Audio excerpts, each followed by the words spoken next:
Haleluya, puji Tuhan. Jumpa lagi dengan saya Pendeta Hani Amahuru dari GPD Antapani bersama Radio Maestro. Kami siap untuk mengunjungi Anda. Kami berharap lewat acara ini Anda boleh diberkati Tuhan. Hari ini saya ingin menyampaikan sebuah ayat untuk saudara yang terambil dalam Injil Yohanes pasal 6 ayat yang ke-37. Semua yang diberikan Bapa kepadaku akan datang kepadaku, dan barang siapa datang kepadaku ia tidak akan kubuang. Terjemahan lama mengatakan ia tidak pernah akan kutolak. Saudara, Tuhan Yesus bukan saja hanya bicara, tapi dia menunjukkan dia konsekuen dengan apa yang dia katakan. Ada dua contoh yang ingin saya sampaikan kepada saudara. Bisa Anda lihat di dalam Injil Yohanes pasal 3 ayat 1 tentang seorang Nikodemus yang datang kepada Tuhan pada waktu malam. Seorang ahli Taurat, seorang ahli agama, tetapi dia datang kepada Yesus dan berkata, "Rabi, bagaimana supaya aku diselamatkan?" Yesus menjawab dan melayani dia.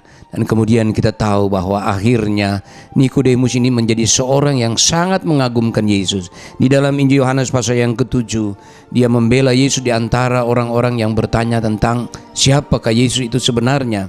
Dan dia memberikan jawaban. Sudah bisa lihat dalam Injil Yohanes pasal yang ke-7 ayat 45. Dan pada waktu kematian Tuhan Yesus, di dalam Injil Yohanes pasal yang ke-19 ayat 39, Nikodemus yang begitu mengagumkan Yesus, dia mengorbankan.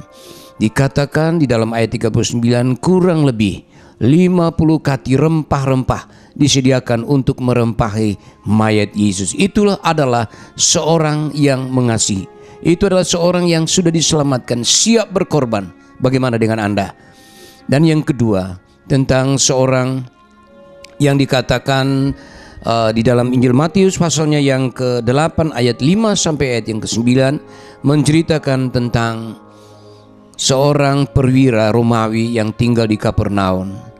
Dia meminta supaya Yesus menyembuhkan bawahannya yang sedang sakit. Dalam Injil Yohanes mengatakan bahwa itu anaknya. Saudaraku, kedua orang ini sama-sama membutuhkan Yesus dalam hidup mereka. Dan apa tindakan mereka? Yang pertama kita lihat bahwa mereka mau merendahkan diri. Seorang ahli Taurat itu sangat tidak biasa untuk datang kepada Yesus. Mereka merasa bahwa mereka lebih hebat.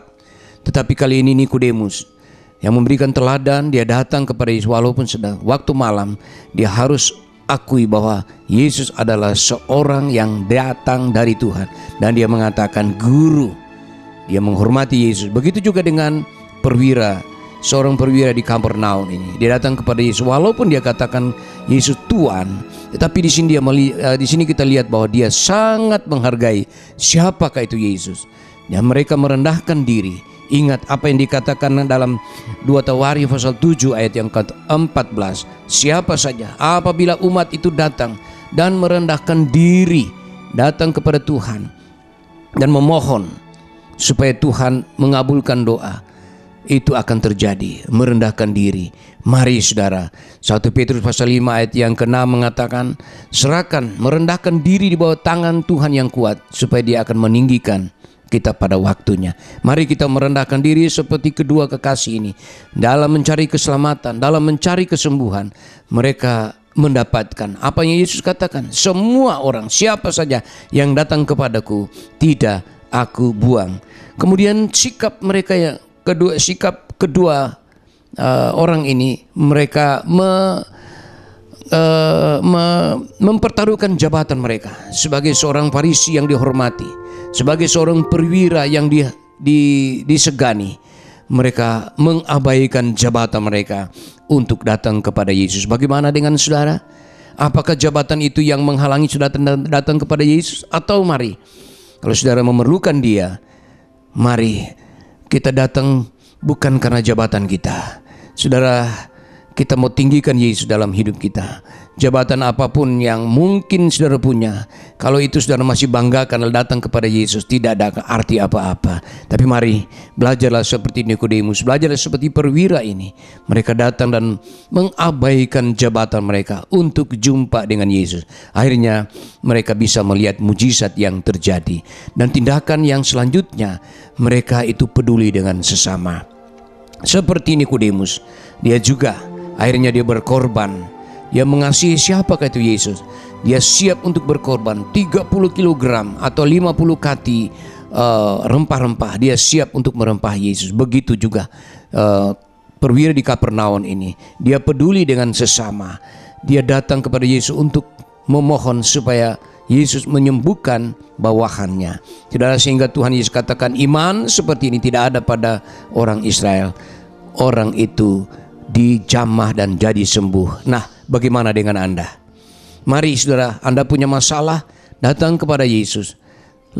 Serahkan semua hidupmu, merendahkan diri di bawah kaki Tuhan, letakkan jabatan apapun. Saudara, jangan sampai itu menjadi penghalang bagi saudara.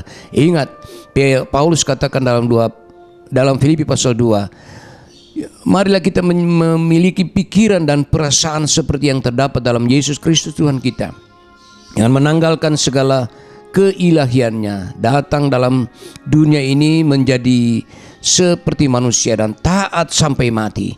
Begitulah juga dengan kita. Kalau kita mau merendahkan diri kita kepada Tuhan, kita akan melihat perkara-perkara besar, mujizat terjadi dalam hidup kita. Seperti Nikodemus, seperti juga perwira Kapernaum. Saya percaya masalah apapun yang saudara hadapi, mari kita datang kepada Yesus, rendahkan diri dan minta supaya Tuhan boleh menolong, Tuhan boleh menjamah. Tidak ada perkara yang mustahil bagi Tuhan. Yesus berkata sekali lagi, setiap orang yang datang kepadaku tidak aku tolak. Bagaimana dengan saudara? Maukah saudara datang kepada Tuhan Yesus? Kalau saudara mau, sekarang rendahkan dirimu dan datang kepada Tuhan, minta supaya Tuhan boleh menolong saudara. Saudaraku, tidak ada perkara yang mustahil bagi Dia. Tidak ada yang sukar bagi Yesus kerjakan. Yang sakit disembuhkan, lumpuh berjalan, buta melihat, yang tuli mendengar, bahkan orang mati dibangkitkan. Saya percaya mujizat itu juga bagi saudara.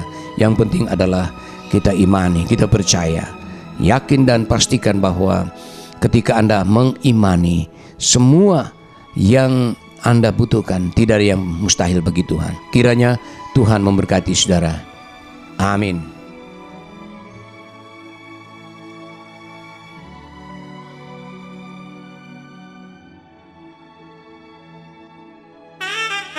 Maestro.